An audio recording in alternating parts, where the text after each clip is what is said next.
तो कैसे हो? सब अच्छे होंगे। फिलहाल मैं आपको त्रिकोणमिति का जो चैप्टर नंबर आपका है 8 का अभ्यास नंबर आपके 8A के करवा रहा हूं डॉक्टर मनोहरे से। देखिए ये आपके 34 क्वेश्चन तक हो चुके थे आपके हल। अब इसके बाद में 35वां क्वेश्चन देखिए। 35वां क्वेश्चन क्या दिया गया है? त्रिभुज एबीसी में जिसका कोण बी समकोण है, यदि tan a बराबर आपका 1/√3 तो निम्नलिखित के मान ज्ञात कीजिए। ठीक है, तो सबसे पहले जो दिया गया है इसको देखिए। दिया क्या गया है? tan a बराबर आपका 1/√3 दिया गया है। और इसके बाद में यहां पर एक चीज और दिया गया है, समकोण त्रिभुज बी पर। थोड़ा ध्यान दीजिए, यहां पर आप क्या करोगे? समकोण त्रिभुज बना लेना है आपको। ये बी बन गया। अब यहाँ पर ए हो सकता है, यहाँ पर आपका सी हो सकता है। ठीक है, अब इसके बाद में tan a बराबर क्या होता है? लंब बटे आधार। तो ये आपका लंब होगा और नीचे क्या लिखा है? आधार लिखा है। अब क्या बचा? आपका कर्ण बचा। तो कर्ण स्क्वायर बराबर आपका क्या जानते हो? कर्ण स्क्वायर बराबर आप जानते हो लंब स्क्वायर प्लस आधार स्क्वायर। लंब स्क्वायर प्लस आपका आधार स्क्वायर। अब इसके बाद में आपका कर्ण स्क्वायर बराबर आपका लंब कितना दिया गया है? 1 का स्क्वायर और प्लस आधार का स्क्वायर। ठीक है, तो कर्ण स्क्वायर बराबर आपका 1 गुणे 1 करोगे तो 1 हो जाएगा और अंडर रूट स्क्वायर से अंडर रूट कैंसिल तो ये 3 हुआ। तो कर्ण स्क्वायर बराबर आपका 1 और 3 कितने हो गए? 4। कितने हो गए? 4 हो गए। अब इसके बाद में आपका जो स्क्वायर लगा है तो यहाँ पर जाएगा तो अंडर रूट जो आपका 4 हो जाएगा, तो k बराबर आपका 2 आ जाएगा। ठीक है, और इसके बाद में यहाँ पर 2 आया। सॉरी थोड़ा, अब इसके बाद में आपका कर्ण कितना निकला है? 2 निकला है। अब इसके बाद में थोड़ा आगे देखिए, इसमें से आपको मान किसके लगना है? साइन ए का मान लगना है, कॉस सी का मान लगना है और कॉज ए का मान लगना है, साइन सी का मान लगना है। तो सबसे पहले आप किसका निकालोगे? साइन ए का निकाल लो। तो साइन ए बराबर क्या होता है? साइन ए बराबर हमने बताया था आपको लंब बटे आपका कर्ण होता है। आपका साइन ए बराबर लंब कितना है? आपका लंब आपका 1 दिया गया है, कर्ण आपका कितना दिया गया? 2 दिया गया है। ठीक है, ये आपका साइन ए का मान निकला है। अब इसके बाद में आपको कॉस सी का मान निकालना है। कॉस सी बराबर आपका क्या होता है? कॉस सी बराबर आपका होता है लंब बटे, नहीं, इसमें से आपका कॉस सी बराबर आपका आधार बटे कर्ण। आधार बटे कर्ण, तो कॉस सी। अब देखिए कॉस सी का अगर मान निकाल रहे हो तो जे वाला एंगल बनेगा और इसके जस्ट सामने वाला जे आपका लंब होगा और जे आपका आधार होगा। तो जे आपका 1 और कर्ण आपका दिया गया है 2। ये कॉस सी का मान निकला है। अब इसके बाद में कॉज ए का, तो कॉज ए का मान निकालोगे तो कॉज ए बराबर क्या हो जाएगा? आधार बटे कर्ण। और जे वाला आप कोण निकाल रहे हो तो ये आपका कॉज ए बराबर ए की वैल्यू कितनी हो जाएगी? जे आपका आधार बनेगा, कर्ण वही रहेगा, तो अंडर रूट 3/2। अब इसके बाद में जो हो गया। अब इसके बाद आगे देखिए, आपका साइन सी का मान निकालना है, तो साइन सी। अब इसके बाद जब जे कोण निकाल रहे हो तो जे आपका लंब बनेगा, जे आपका आधार बनेगा, तो क्या होता है? लंब बटे कर्ण होता है। तो साइन सी बराबर आपका लंब कितना दिया गया है? लंब आपका दिया गया 1 और इसके बाद में नहीं, जे वाला निकाल रहे हो ना आप, जे वाला C4, तो जे आपका अंडर रूट 3 रहेगा लंब और कर्ण आपका वही रहेगा इस टाइप। अब इसके बाद में दोनों की वैल्यू आप आसानी से निकाल सकते हो। तो देखिए यहाँ पर अब इसके बाद पहला क्वेश्चन क्या कहा गया? पहला क्वेश्चन कहा गया साइन ए इंटू कॉस सी प्लस आपका कॉज ए और इंटू साइन सी। इसकी वैल्यू कितनी दी गई है? 1/2 दिया गया है, गुणे कॉस सी का मान कितना दिया गया है? 1/2 दिया गया है, प्लस अब इसके बाद में इसकी वैल्यू कितनी दी गई है? अंडर रूट 3/2 और इसकी वैल्यू कितनी दी गई है? Under root 3/2। अब इसके बाद में एक एकम 1 और 2 दूनी 4 प्लस, अब देखो 2 अंडर रूट कभी भी संख्याएं अगर लिखी हुई है तो उसमें से एक निकलती है, तो ये कितना आ जाएगा? 3/2 दूनी कितना हो जाएगा? 4 हो जाएगा। 4 का एलसीएम लिया, 4 एकम 4 तो 1 एकम 1 प्लस 3 एकम 4 एकम 4 तो 3 एकम 3, 4/4, 4 एकम 4, 1 आ जाएगा आंसर इसका। कितना आ जाएगा? 1 आ जाएगा। दूसरा क्वेश्चन क्या है? दूसरा क्वेश्चन आपका दिया गया है कॉज ए इंटू कॉस सी माइनस साइन ए इंटू साइन सी, साइन सी। अब देखिए यहाँ पर आपका क्या हो जाएगा, यहाँ पर आपका कॉज ए बराबर कितना होता है, कॉज बराबर क्या होता है आपका, कॉज ए का वैल्यू दी गई ना, सीधा सीधा रखो, तो कॉज ए बराबर आपका 3/2, कॉस सी की वैल्यू 1/2 माइनस साइन सी का मान, साइन ए का मान 1/2, और इसके बाद में साइन सी का मान, साइन सी का मान √3/2, और यहाँ पर √3 दो दूनी कितना हुआ 4 माइनस √3 दो दूनी कितना हुआ 4। अब इसके बाद में √3/4 में से 3/4 घटाओ तो ये क्या आ जाएगा 0, तो दूसरे वाले में 0 आया, पहले वाले में 1 आएगा, उतार लीजिए। अब इसके बाद में इसमें दिया गया है यदि कोण ए बराबर आपका कोण बी न्यून कोण हो, तो जहां कॉज ए बराबर आपका कॉज बी, तो दिखाइए कि कोण ए बराबर कोण बी है। अब देखिए दिया क्या गया है, दिया गया है आपका कॉज ए बराबर आपका कॉज बी दिया गया है, ठीक है। अब इसके बाद में यहाँ पर थोड़ी बात यहाँ पर देखिए दे दिया गया और दिया गया है कि कोण ए और कोण बी आपका क्या होना चाहिए, न्यून कोण होना चाहिए। तो सबसे पहले आप क्या करोगे, यहाँ पर आप क्या करोगे, दो ट्रायंगल बनाओगे, और यहाँ पर आपका एक पहला ए कोण होगा, और इसके बाद में ये आपका पी क्यू होगा, क्या होगा पी क्यू होगा। अब इसके बाद में अगला ट्रायंगल बनाओगे, यहाँ पर आपका बी होगा, और यहाँ पर आपका ये आपका क्या होगा न्यून कोण होगा, ठीक है। और इसके बाद में आपको आपको करना क्या है, ये आपका डी और ये आपका सी, ठीक है, इस प्रकार से है।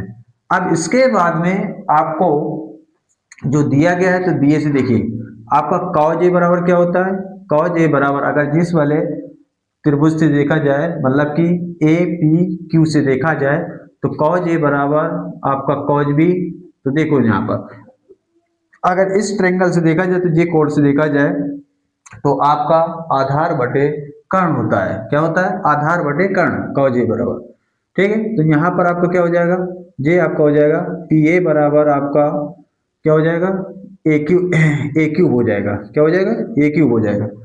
अब इसके बाद में आप यहाँ पर क्या हो सकता है, अब इसके बाद में इसमें देखो यहाँ पर आपका BC आधार बटे कर्ण होता है, BC बटे आपका BD, ठीक है, ये आपका हो जा सकता है, ठीक है। अब इसके बाद में थोड़ा और ध्यान दीजिए, इसको थोड़ा इस रूप में भी लिख सकते हैं। देखिए अगर हम बात करें तो पी ए बराबर आपका पी डी, ठीक है, मतलब कि चाहे पी ए पी कह सकते हैं, ए पी बराबर आपका पी ए बी डी, और बराबर आपका यहाँ पर इसके बाद में ये हो गया, गलत लिख रहे हैं अभी, रुको रुको एक मिनट, ये आपका ए पी बराबर बटे आपका ए क्यू, और इसके बाद में ये आपका ये तो पहले से दिया गया है, अब इसके बाद में ए पी बटे आपका बी सी, और बराबर आपका ए क्यू बटे आपका बी डी हो जाएगा, ठीक है, ये हो जाएगा। अगर इसको हम क्या करें, इसको मान लें, माना माना क्या माना, ये पूरे बराबर आपका के दिया गया है, क्या दिया गया है के दिया गया है। अब इसके बाद में थोड़ा और ध्यान दीजिए, ये दे दिया गया, अब इसके बाद में अब यहाँ पर आपको ये वाली भुजा निकालना है आपको, ठीक है, पाइथागोरस प्रमेय दोनों वाली भुजा में देखना, तो आपका क्या हो जाएगा पी क्यू बराबर पी क्यू स्क्वायर बराबर आपका लंब स्क्वायर बराबर कर्ण स्क्वायर माइनस आधार स्क्वायर, तो ए क्यू का स्क्वायर माइनस आपका ए पी का स्क्वायर, ठीक है। और इसके बाद में यहाँ पर आपका पी क्यू बराबर अंडर रूट आपका ए क्यू का स्क्वायर और माइनस ए पी का स्क्वायर, ठीक है। लेकिन यहाँ पर अगर बात की जाए, तो यहाँ पर आपका ए पी बराबर आपका क्या हो जाएगा, ए पी बराबर के इंटू BC हो जाएगा। ठीक है। अब इसके बाद में और यहाँ पर अगर बात की जाए तो यहाँ पर आपका AQ बराबर आपका K इंटू के इंटू BD हो जाएगा। ठीक है। तो यहाँ पर देखिए आप, यहाँ पर ये आपका, इसीलिए यहाँ पर लिखना, इसीलिए ये आपका PQ बराबर अंडर रूट।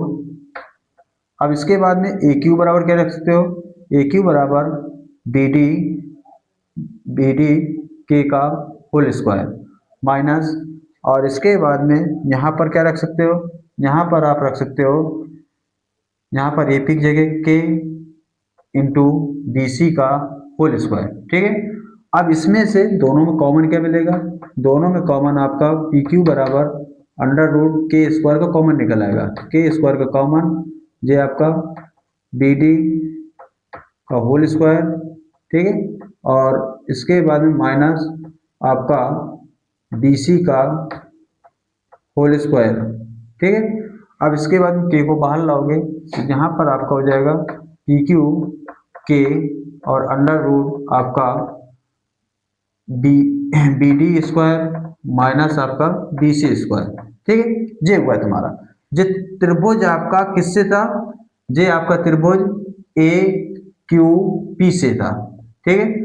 ये आपका पाइथागोरस प्रमेय लगा। अब यहाँ पर थोड़ा और ध्यान देना, अब इसमें लगवाइए तो त्रिभुज आपका A B B D C, B D C से, अब देखो थोड़ा समीकरण नंबर 1 मान लीजिए इसे। ठीक है। अब यहाँ पर देखिए, नहीं समीकरण नंबर इसको 1 मानिए और जिस समीकरण नंबर दूसरा। अब थोड़ा ध्यान दीजिए, यहाँ पर आपका P B C B D C से, इसमें आप क्या निकालोगे, लंब निकालोगे, तो आपका क्या हो जाएगा बी डी, अरे बी डी कह रहे हैं डी सी का स्क्वायर, तो अंडर रूट वहां पर भेज दीजिए, और कर्ण स्क्वायर माइनस आधार स्क्वायर, तो बी डी का स्क्वायर माइनस आपका आधार स्क्वायर BC का स्क्वायर। इसके बाद में ये समीकरण नंबर आपका दूसरा। अगर समीकरण 1 में से समीकरण 2 तीसरा है, समीकरण 3 में से 2 में से 2 में से समीकरण 3 का भाग देने पर, क्या करने पर, भाग देने पर। अब देखो जब भाग दिलाओगे तो यहाँ पर क्या हो जाएगा PQ बटे DC। ठीक है। अब बराबर आपका ये आपका कैंसिल हो जाएगा, बराबर क्या बचा K। अब इसके बाद में अगर हम समीकरण 1 में K की वैल्यू रखा दें, वापसी रिटर्न कराएं, तो यहाँ से क्या हो जाएगा आपका, यहाँ से AP बटे BC बराबर आपका AQ बराबर बटे आपका BD बराबर आपका PQ बटे DC। अब देखिए, अब तीनों भुजाओं का अनुपात आपका क्या है, बराबर है। तो अब इस स्थिति में क्या बोल सकते हैं कि त्रिभुज त्रिभुज AQP सर्वांश में त्रिभुज त्रिभुज आपका BDC के। अब जब सर्वांश होगा कैसे होगा, साइड साइड साइड से, तीनों साइडें आपकी बराबर है, कर्ण बराबर आपका इस कर्ण के, और लंब ये वाला जो आपका PQ था वे DC के था, और इसके बाद में जो AP था वो BC के था। ये आपका साइड साइड से हो गया। जब आपकी तीनों भुजाएं बराबर हैं तो कोण भी आपके बराबर होंगे, सम्मुख कोण। तो ये वाला जो कोण आपका A कोण है बराबर कोण B के होगा। ये हुआ तुम्हारा सिद्ध। ठीक है, हेंस प्रूव्ड, हेंस प्रूव्ड। कोई दिक्कत, ये हुआ, नोट कर लीजिए। अब इसके बाद में आपका क्वेश्चन नंबर दिया गया है, ये आपका 37 क्वेश्चन नंबर है। त्रिभुज PQR में से जिसका कोण Q समकोण है और PR प्लस QR बराबर 25 सेंटीमीटर है, तो PQ बराबर 5 सेंटीमीटर, तो sin P और cos P और tan P के मान ज्ञात कीजिए। सबसे पहले आप ट्रायंगल बनवाइए, ट्रायंगल बना लीजिए। तो ये आपका ट्रायंगल बन गया त्रिभुज। समकोण कहाँ होगा, Q पर होगा। आपका P यहाँ पर कर दो, चाहे आगे इधर कर दो, कोई दिक्कत नहीं। ठीक है। अब इसके बाद में इसमें आपका क्या दिया गया है, आपका दिया गया है पी क्यू दिया गया है, ये आपका 5 सेंटीमीटर दिया गया है, ठीक है।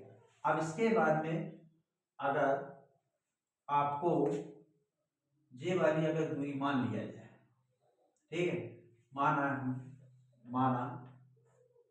पी या क्यू आर बराबर आपका x सेंटीमीटर है, कितने x सेंटीमीटर है, ये कितने x सेंटीमीटर, तो ये वाली भैया कितनी हो जाएगी आपकी, तो यहाँ पर अगर रखोगे तो पी आर बराबर आपका 25 माइनस आपका क्यू आर हो जाएगा, तो पी आर बराबर आपका 25 माइनस ये क्या हो गया, ये कितने सेंटीमीटर हो गए 25 माइनस x, ठीक है। अब इसके बाद में देखिए कर्न स्क्वायर बराबर क्या होता है, कर्न स्क्वायर बराबर आपका यहाँ पर थोड़ा ध्यान दीजिए, कर्न स्क्वायर बराबर 25 माइनस एक्स का होल स्क्वायर बराबर आपका कर्न स्क्वायर बराबर आधार स्क्वायर प्लस लंब स्क्वायर, ठीक है, लंब स्क्वायर प्लस आपका आधार स्क्वायर। इसके बाद में इसमें सूत्र तोड़ लीजिए, जे आपका ए हुआ, जे आपका बी हुआ, ठीक है, तो जे आपका 25 का होल स्क्वायर माइनस एक्स का होल स्क्वायर प्लस 2ab, तो 2 ए की जगह 25, बी की जगह एक्स, यहाँ पर एक्स स्क्वायर पचम 25, ठीक, ये कितना हो जाएगा 625 हो जाएगा, कितना हो जाएगा 625 प्लस एक्स स्क्वायर प्लस ये कितना हुआ 50 एक्स और प्लस आपका एक्स स्क्वायर प्लस ये आपका 25, लेकिन यहाँ पर माइनस वाला है ना, तो ये आपका माइनस होगा, क्या होगा माइनस होगा। अब इसके बाद में ये एक्स स्क्वायर से ये एक्स स्क्वायर क्या होगा कैंसिल हो गया। अब इसके बाद में यहाँ पर देखो माइनस 50 एक्स बराबर 25 प्लस का 625, अब इसके बाद माइनस का 50 एक्स बराबर ये माइनस का होगा भैया, क्या होगा माइनस का होगा, ये कितना होगा 600 बचेगा माइनस का, ये 600 हुआ। अब इसके बाद में ये अब इसके माइनस माइनस कैंसिल, 0 0 कैंसिल, 12 पंचे 60, एक्स बराबर कितना आ गया 12 सेंटीमीटर, ये कितने सेंटीमीटर आ गया 12 सेंटीमीटर आ गया, कोई दिक्कत। अब इसके बाद ये कितनी हो जाएगी, ये आपकी 13 होगी, ठीक है, ये कितनी हो जाएगी भैया भाई 25 में से 25 माइनस 12 करोगे तो कितना निकल आएगा 13 सेंटीमीटर, ये कितनी निकले 13 सेंटीमीटर। अब इसके बाद देखिए तो साइन पी बराबर आपका क्या होता है लंब बटे कर्ण, लंब आपका कितना है 12 और कर्ण कितना है आपका, कर्ण आपका 13, तो ये आपका निकल है साइन पी का। अब कॉस पी बराबर क्या होता है आधार बटे कर्ण, क्या होता है आधार बटे कर्ण, तो आधार कितना है आपका 5, कर्ण कितना है 13, ये आपका कॉस पी का निकल आया, कॉस पी बराबर कितना गया 5/13। अब टेन का देखो टेन पी बराबर क्या होता है लंब बटे आधार, लंब कितना है आपका 12 और आधार कितना है 5 सेंटीमीटर, ठीक, ये आपका आ गया, नोट कर लीजिए। अगला क्वेश्चन है आपका, यदि cot थीटा बराबर 7/8 है तो 1 plus sine theta 1 minus sine theta, और इसके बाद में बटे आपका 1 प्लस साइन थीटा एक ब्रैकेट में और दूसरे ब्रैकेट में 1 माइनस कॉस थीटा, ठीक है, और दूसरे में दिया गया है कॉट स्क्वायर थीटा का मान ज्ञात कीजिए, इनका मान ज्ञात करना। देखिए अब इसके बाद क्वेश्चन नंबर पहले क्या कहा गया 1 प्लस साइन थीटा और इसके बाद 1 माइनस साइन थीटा और आपका बटे 1 प्लस कॉस थीटा और इसके बाद 1 माइनस कॉस थीटा। अब थोड़ा इसको ध्यान दीजिए, जे आपको अगर ए मान लिया जाए, जे बी मान लिया जाए, ए मान लिया जाए, जे बी मान लिया जाए, ठीक है, जे ए हुआ, जे बी हुआ, जे ए हुआ, जे बी हुआ, इसी प्रकार जे ए हुआ, जे बी हुआ, जे ए हुआ, जे बी हुआ, कोई दिक्कत। अब इसके बाद देखिए एक बार आपका प्लस में लगा है और एक बार माइनस में, तो ए स्क्वायर माइनस बी स्क्वायर, तो 1 का square minus sine square theta, अब बटे आपका इसमें भी वही प्रकार होगा 1 माइनस कॉस स्क्वायर थीटा। अब थोड़ा यहाँ पर ध्यान दीजिए, यहाँ पर क्या कहा गया, अब देखो 1 माइनस देखो 1 का स्क्वायर करेंगे तो 1 ही रहेगा और ये साइन स्क्वायर थीटा बटे आपका 1 ये आपका कॉस स्क्वायर थीटा। देखो ये सूत्र होता है कॉज स्क्वायर थीटा बराबर आपका 1 माइनस साइन स्क्वायर थीटा होता है, ठीक। और इसके बाद में साइन स्क्वायर थीटा बराबर आपका 1 माइनस कॉज स्क्वायर थीटा होता है। अब यहाँ पर देखिए 1 माइनस साइन स्क्वायर थीटा बराबर क्या रख सकते हैं, कॉज स्क्वायर थीटा, और यहाँ पर क्या रख सकते हैं, साइन स्क्वायर थीटा। अब इसके बाद में यहाँ पर आप क्या कह सकते हो, कॉट स्क्वायर थीटा। कॉट की वैल्यू कितनी दी गई है, कॉट की वैल्यू 7/8 दी गई, का स्क्वायर कर लो तो 7 कितना हुआ 49 और 8 64। तो इसी प्रकार इसका भी दूसरे भी आपका कॉट स्क्वायर बराबर कॉट स्क्वायर थीटा बराबर कितना आ जाएगा 49/64 ही आएगा, क्योंकि हमने अभी निकाला है, ठीक। बता लीजिए, नोट कर लीजिए। और इसके बाद मेरे वीडियो डाल दिए जा रहे हैं, सभी सीरीज बाई सीरीज डाले जा रहे हैं। इसके बाद में आपको अगर मेरा चैनल पसंद आता है लाइक कीजिए और सब्सक्राइब कीजिए, ठीक है।